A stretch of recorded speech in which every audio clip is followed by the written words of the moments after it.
Hello, hello, ici Guillaume, ton coach en épanouissement amoureux. Tous les dimanches, tous les mercredis à 20 h, je réponds sur ma chaîne YouTube à l'une de vos questions concernant vos freins actuels à votre épanouissement amoureux. L'objectif étant qu'on puisse tous grandir et tous converger le plus rapidement possible vers une vie sentimentale la plus riche et la plus épanouissante qui soit. Ce soir, vous l'avez vu dans la miniature, on prend la question de Paul. Alors, exception ce soir, Paul, c'est un de mes clients actuels et qui m'a posé récemment dans une session de coaching la question suivante. Euh, Comment savoir quand je dois m'engager avec une personne que je fréquente?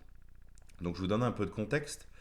Euh, Paul, c'est un client avec qui je travaille depuis quelques mois déjà, euh, et avec qui j'ai commencé à travailler alors qu'il sortait d'une relation compliquée, une séparation compliquée avec une compagne pour qui il avait tout fait et pour qui apparemment c'était malgré tout pas assez. Et donc au niveau de sa confiance en lui, de son estime de soi, de la conscience de sa valeur, il était assez bas. Donc il a depuis bien repris du poil de la bête, à tel point que il a commencé à fréquenter une nouvelle femme, à se rapprocher de certaines, et donc là il est dans une situation où il fréquente trois personnes en même temps, et d'où l'objet de sa question, comment savoir avec laquelle je dois m'engager.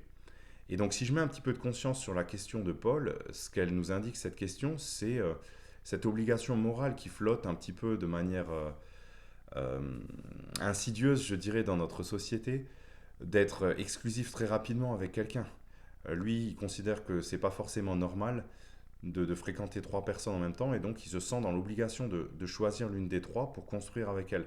Un peu comme on le perçoit des fois dans cette expression qu'on entend de ci et de ci et là. Euh, on va se donner une chance de faire marcher cette relation. Euh, Expression que je déteste entre parenthèses, mais bon, on l'entend des fois.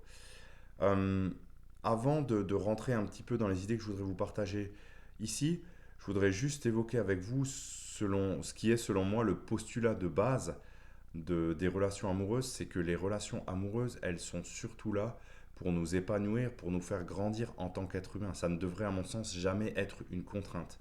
Le problème, quand on s'impose comme ça l'engagement de manière un peu prématurée avec une personne dont on est en train de se rapprocher, c'est qu'on est déjà en train de se poser soi-même une contrainte potentiellement.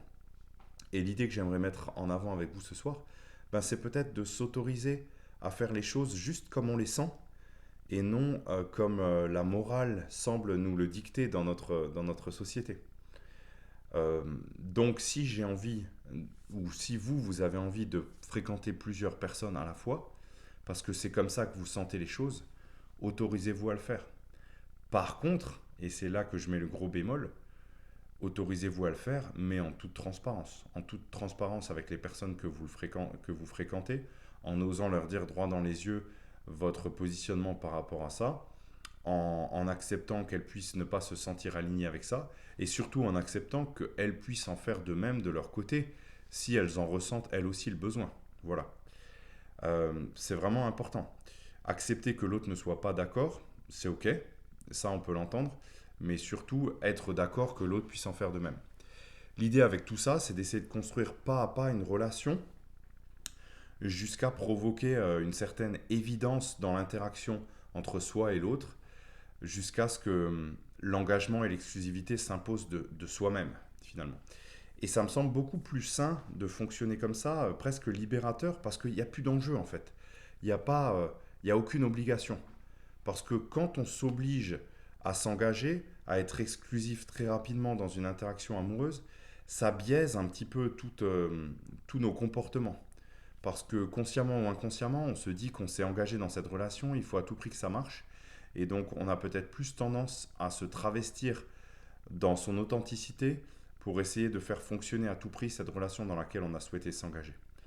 Alors qu'au contraire, quand on fait les choses spontanément, d'instant présent en instant présent, eh ben on reste soi-même. On reste soi-même, on n'est pas là, on n'a aucune obligation de faire marcher la relation. On est juste dans cette interaction parce qu'on a choisi d'y être. Et si demain on n'y est plus, ben c'est ok aussi, quoi. Voilà. Ce que je veux juste dire par rapport à ce que je mets en avant là, je sais que c'est des idées un peu parfois choquantes, à minima innovantes. C'est surtout, c'est ma façon de voir les choses. C'est ma préconisation. C'est ce qui me semble le plus sain de faire dans un début de relation, c'est-à-dire avant tout savoir s'écouter soi-même, s'autoriser à faire les choses telles qu'on les sent. Si vous, de votre côté, vous estimez qu'il est essentiel dans un début d'interaction d'être absolument exclusif, alors faites les choses comme vous le sentez. Mais mettez-vous vraiment à votre écoute. Est-ce que vous faites les choses parce que vous les sentez comme ça ou parce que vous pensez devoir les faire? Et ça, c'est totalement différent. Demandez-vous juste si cet engagement que vous prenez de rentrer rapidement dans une relation exclusive, il sert ou il dessert la construction de la relation. Si il s'avère que ça pollue l'interaction, alors il faudrait peut-être plutôt éviter et s'autoriser à faire les choses comme on les sent. Voilà. Voilà ce que je voulais dire. En l'occurrence, si je dois vous faire un petit débriefing sur l'échange que j'ai pu avoir avec Paul sur cette question-là, ben, il a pris conscience lui-même que ce qu'il avait envie de faire pour l'instant, c'était de s'autoriser à fréquenter ces 3 personnes, bien sûr en toute transparence avec chacune d'entre elles.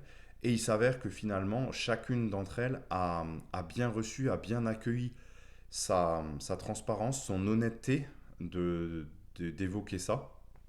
Et les 3 relations continuent de manière assez naturelle. Ce qu'il faut dire aussi dans ce genre de positionnement, c'est que c'est un positionnement très très puissant parce que ce qu'il indique à l'autre, c'est qu'on va toujours être sincère et transparent avec l'autre. On osera lui dire les choses, même quand c'est potentiellement des choses qui pourraient lui déplaire.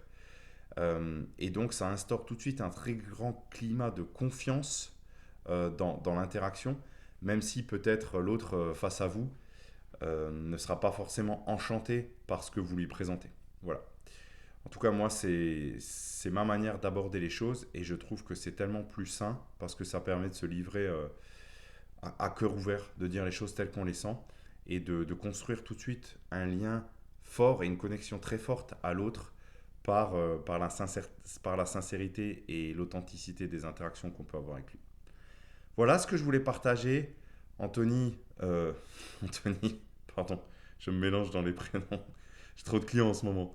Paul, ben je sais que ça t'a aidé en tout cas. D'habitude, je finis mes vidéos en disant j'espère que ça t'a aidé, mais non, toi, je sais que ça t'a aidé. J'espère que ça aidera d'autres parmi vous, ce positionnement. Si vous n'êtes pas d'accord avec ce positionnement, n'hésitez pas à rebondir en commentaire de cette vidéo. Vous pouvez aussi me poser vos propres questions concernant vos freins actuels à votre épanouissement amoureux en commentaire de cette vidéo ou alors en me suivant directement sur Facebook. Je vous mets le lien en description. Et là, vous pouvez m'écrire directement et vous pouvez aussi profiter des partages d'idées que j'y poste régulièrement, à peu près tous les jours, pour essayer de faire avancer le débat sur les relations amoureuses. Je pense qu'on a encore beaucoup de chemin à faire. Donc voilà, n'hésitez pas à me suivre là-bas. Je vous souhaite à tous une super soirée et à très bientôt. Bye bye.